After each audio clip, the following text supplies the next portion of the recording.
جاندار چیزیں اور بے جان چیزیں. بے جان چیزیں بے شمار، یہ تمام فلکیات، یہ پوری کائنات، یہ زمین، یہ پہاڑ، یہ شجر و حجر، کیا ہے؟ لیکن ایک ہے جاندار. ان جانداروں میں ایک تقسیم ہے. دو کا تعلق غیر مرئی دنیا سے ہے، انویزیبل ورلڈ سے. فرشتے جو دکھائی نہیں دیتے، ان کی پیدائش ہوئی ہے نور سے. دوسرے جنات جو انسانوں سے پہلے پیدا کیے گئے، آدم سے پہلے. وَالْجَانَّ خَلَقْنَاهُ مِنْ قَبْلُ مِنْ نَارِ السَّمُومِ. جنات کو تو ہم بہت پہلے پیدا کر چکے تھے آگ کی لو سے، وہ بھی نظر نہیں آتے.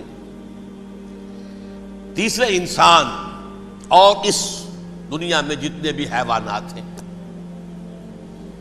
ان کا جو مادہ ہے وہ ارض، یہ زمین ہے. یہ مٹی سے بنے، تراب سے بنے، کرسٹ آف دی ارتھ سے بنے. اب ان میں ایک تقسیم ہے. ایک وہ ہے، ان تمام میں شعور تو ہے، حیوانات میں بھی شعور ہے. خود شعوری جسے کہتے ہیں، سیلف کانشسنس، یہ صرف تین میں ہے: فرشتہ، جن اور انسان. حیوانات میں خود شعوری نہیں ہے، کانشسنس ہے، سیلف کانشسنس نہیں ہے. تھوڑی سی بات سے سمجھا دوں آپ کو. میں دیکھ رہا ہوں، آپ مجھے دیکھ رہے ہیں. کتا بھی کوئی یہاں ہوتا تو مجھے دیکھ رہا ہوتا، لیکن کتے کو مجھے دیکھتے ہوئے یہ احساس نہیں ہوتا کہ میں دیکھ رہا ہوں. یعنی کتے کو یہ احساس نہیں ہوتا کہ وہ دیکھ رہا ہے مجھے. دیکھ تو رہا ہے، اس کو میں کا احساس نہیں ہے کچھ. میں جب دیکھ رہا ہوں تو میں سمجھتا ہوں میں دیکھ رہا ہوں، میں ہوں کوئی شے جو دیکھ رہا ہوں. یہ خود شعوری ہے، سیلف کانشسنس.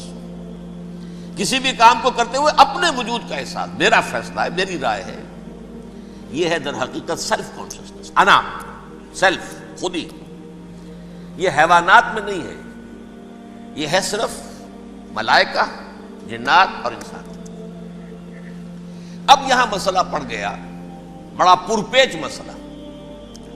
اللہ تعالیٰ نے پہلے حضرت ملائکہ کو پیدا کیا اور انسانی ارواح کو پیدا کیا نور سے. پھر ناک سے پیدا کیا، نار سے، آگ سے جنات کو. پھر مٹی سے بنایا، آدم کا حیولہ، اس میں روح پھونک دی، اب آدم بن گئے. اعلان یہ کر دیا کہ خلافت ارضی جو ہے وہ آدم کو عطا کی جا رہی ہے. یہ پیچ پڑ گیا. اس پر تھوڑا سا اشکال تو فرشتوں کو بھی ہوا. قرآن میں ہے، سورہ بقرہ کے 4 رکوع میں: أَتَجْعَلُ فِيهَا مَن يُفْسِدُ فِيهَا وَيَسْفِكُ الدِّمَاءَ وَنَحْنُ نُسَبِّحُ بِحَمْدِكَ وَنُقَدِّسُ لَكَ. پروردگار اس آدم کو تو خلافت دے رہا ہے، زمین کے اندر اختیار دے دے گا، یہ تو فساد کرے گا، کوریزی کرے گا. ہم تیری تسبیح و تحمید میں لگے ہوئے ہیں، جو بھی حکم ہو، ارشاد ہو، ہم بجا لاتے ہیں، تو ضرورت کیا ہے؟ اس کا جواب اللہ نے دیا: انی عالم ما لا تعلمون. میری مشیت، میری حکمت وہ میں ہی جانتا ہوں، ضروری نہیں کہ تم اس کو شیئر کر سکو. لیکن یہ جنات میں سے ایک جن تھا عزازیل. اب دیکھیے کہ جنات کو ایک قرب حاصل ہے ملائکہ کے ساتھ. کیوں؟ وہ نور سے پیدا کیے گئے، یہ نار سے پیدا کیے. کتنا قرب ہے دونوں میں. انسان پیدا کیا گیا مٹی سے، مٹی انرٹ ہے، آگ بھڑکتی ہے، اوپر اٹھتی ہے، شعلہ زن ہوتی ہے، انرجی ہے اس میں. نور اور نار میں بڑا قرب ہے.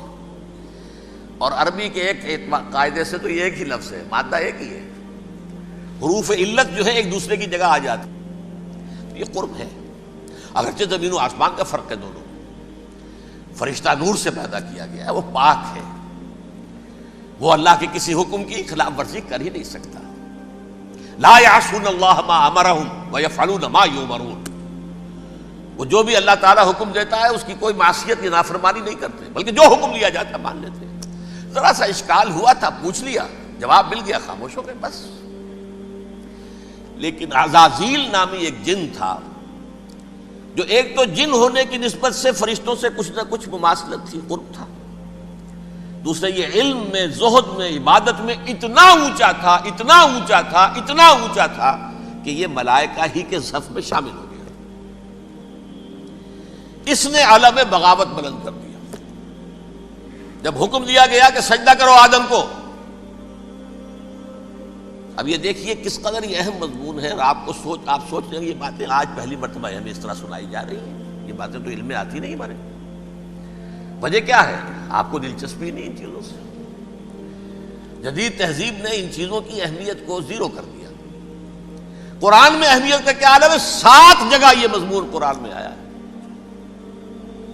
کہ فرشتوں کو ہم نے حکم دیا سجدہ کرو آدم کو، سب نے سجدہ کیا. فسجد الملائکۃ کلھم اجمعون، سارے کے سارے، کل کے کل، سب نے مل کر سجدہ کیا آدم کو. اللہ کے حکم کی فوراً تعمیل کر دی. الا ابلیس